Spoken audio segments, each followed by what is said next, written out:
Motivation is the opium of amateurs. The man of steel builds his empire on the day he least wants to work. If you only move forward when the sun is shining and your mind is comfortable, you are a slave to your biology, a helpless prisoner of your hormones and your fluctuating emotions. The modern world has sickened you with the narrative of well-being. They taught you to look for the alignment of the stars, mystical inspiration, and childish enthusiasm before taking the first step. This is a trap designed to keep you docile, stagnant, and dependent. Rustic reality operates under far more brutal laws. Physics does not care about your exhaustion. The anvil does not bend before your domestic excuses. Iron ignores your tears. When you look at the history of men who built indestructible monuments, you do not find poets waiting for an inspiring muse. You find workers of mental brutality, striking the hammer in the deepest darkness, regardless of the cold that froze their bones or the heat that burned their skin. If you want to escape the mediocrity that consumes your generation, you must murder the need to feel like it. Wanting is a byproduct of weakness. The man of iron operates by duty, by alignment with his own destiny, by the force of internal law. Forget the lie of waiting for the mood to strike. Motivation is a cowardly ghost that only shows up after the work has already begun. When you wake up broken, with your mind screaming at you to stay in bed, that is exactly where your true character is forged. Every second you spend negotiating with your laziness is a drop of blood you hand over to your own mediocrity. The indestructible man does not dialogue with exhaustion. He does not debate with his mind. He simply locks his ego in the dark, grabs the tool, and strikes until the metal yields. Iron discipline is not about liking the process. It is about hating weakness to the point where you prefer the pain of effort. Stop looking for motivational videos. Stop searching for catchy phrases to get moving. What you need is brute force. It is looking at your duty and crushing it like a hydraulic press, without giving your brain time to invent the first excuse. If it has to be done, force it. Understand the depth of this first link. When you execute a difficult task through brute force, you alter the chemistry of your identity. You stop being the individual who reacts to the world and become the force that shapes the environment. The ancient Stoics called this spiritual autocracy, the absolute empire of reason over the impulses of the flesh. Every rainy morning you refuse comfort is a reinforced concrete brick placed in the foundation of your fortress. Cowards believe that discipline is a prison. They fail to see that a lack of discipline is the worst of dungeons, where the jailer is your own appetite and your own laziness. The indestructible ghost chooses his own pain. He dictates the terms of his suffering so that the world can never use it against him. The second gear to structuring an indestructible mind is the complete annihilation of internal negotiation. The average man spends more than a third of his useful life talking to his own weaknesses. He wakes up, hears the alarm, and starts an internal assembly to decide if he possesses the ideal psychological conditions to work that day. He assesses whether he slept enough, if the weather outside is favorable, if his mood aligns with his goals. This is not consideration. It is submission. The moment you open a channel of dialogue with your own mind about whether or not to do your duty, mediocrity wins by default. The human mind is biologically cowardly. It was shaped through millennia to save energy, seek the refuge of warmth, and avoid the wear of friction. If you give it the right to vote, it will always vote to retreat. The ancient Stoic masters treated the mind not as a counselor to be listened to, but as a rustic animal to be broken by force. You don't negotiate with a wild horse for it to accept the saddle. You dominate it through repetition and the firmness of command. The moment you hesitate before a difficult task, you have already lost. Your mind was designed to keep you comfortable, safe, and mediocre. If you give it 5 seconds to think, it will find 30 logical reasons for you to quit. The secret of the indestructible is simple.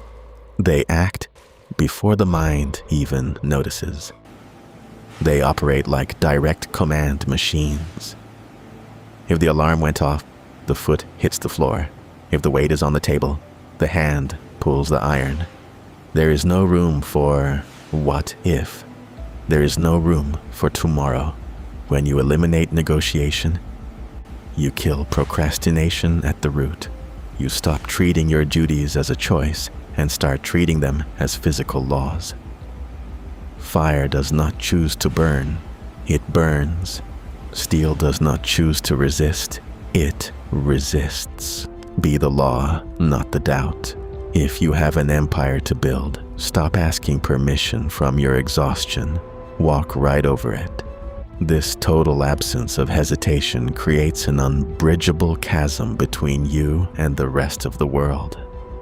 While your competition wastes precious morning hours trying to find the necessary motivation to open a book, start a line of code, or lift a load, you have already completed your first round of crushing goals. Discipline executed through brute force flips the switch of doubt. Your brain learns through the trauma of repetition that protesting is useless. It stops sending signals of exhaustion because it knows that the central command never retreats. You become a monolithic block of gray stone marching toward the objective. No detours, no dramatic pauses, no complaining to the audience. The third gear that sustains the man of steel is the voluntary pursuit of friction. Modern society has built a sanctuary for comfort. Everything around you was engineered to reduce effort, eliminate resistance, and anesthetize your senses. The result is a generation of fragile individuals who shatter at the first sign of economic, professional, or personal pressure. If you want a mind that does not crack under the weight of reality, you must intentionally expose it to the fire. Seneca advised that we should set aside a certain number of days each month to feed on the cheapest food and dress in the roughest clothes, asking ourselves, is this the condition that I feared so much? Discomfort is not a punishment. It is a combat simulator. When you choose the hardest route by pure deliberation, you strip fate of its ability to catch you off guard. The rustic man does not wait for a crisis to arrive to find out if he has a backbone. He tests his own framework every single day in the darkness of his private workshop. Suffering is the price excellence demands, and it requires payment up front. You want the results of a man of steel, but you want to keep living in the climate-controlled greenhouse of ease. Nothing of great value was ever forged in comfort. The ancient Stoics knew that voluntarily seeking discomfort calibrates the soul for any storm. Take the cold shower when the body begs for warmth. Grab the heaviest load. Work until your fingers grow rough. When you embrace the harshness of the process, pain loses its power over you. You do not run from the fire. You become the fire itself. The man who trains in the storm laughs at a rainy day. Stop complaining about the hard conditions of your life. Be grateful for them. It is the strikes of fate's sledgehammer against your structure that are turning your mud into indestructible metal. Endure the impact in silence. This calibration through discomfort eliminates the fear of failure. The average man fails because he fears losing status. He fears extreme exhaustion, or he fears scarcity. The indestructible ghost already knows scarcity by his own choice. He has already slept on the cold floor of discipline, trained beyond biological limits, and silenced his pride. When you remove the fear of loss through voluntary exposure to harshness, you become dangerous to the system. You cannot be blackmailed with comfort. You cannot be bribed with ease. And you cannot be stopped by pain. You have reached the purest state of stoic autonomy. The fourth and final gear of this process of human casting is the sovereign delivery of the silent result. We live in the era of the empty spectacle. People no longer want to build real things. They want the reputation of someone who builds. They document their supposed routine, post their daily readings, and expose their morning sacrifices in hopes of receiving tiny coins of digital validation. This is a catastrophic leak of vital energy.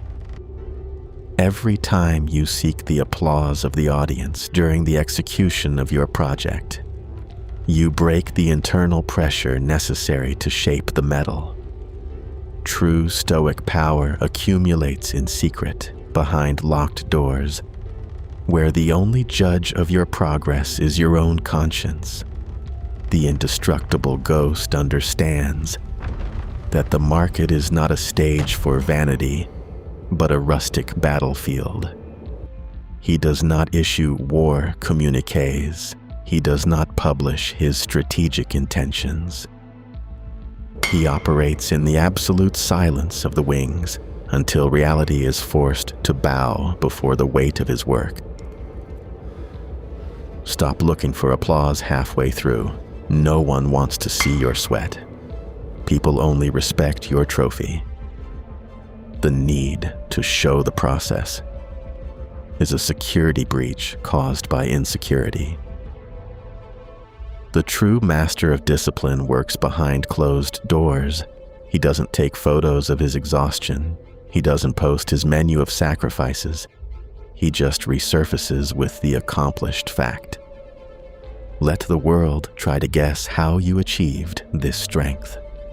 Let them invent theories. Your best signature is the relentless delivery of unassailable results. While they talk about what they intend to do next month, you deliver what you promised a year ago. The silence of your execution is what makes your success deafening. Be the fact. Leave the smoke for the amateurs. When the smoke screen of the talkers finally clears, only structures made of dark iron and raw stone will remain standing. Time is a relentless judge that corrodes all falsehood, all cheap motivation, and all contemporary vanity. Do not be another desperate participant in the attention market. Shut your mouth, withdraw into your strategic isolation, kill internal negotiation, and execute your daily duties through absolute brute force. The world may demand your silence, but it will be forced to swallow the weight of your accomplished empire.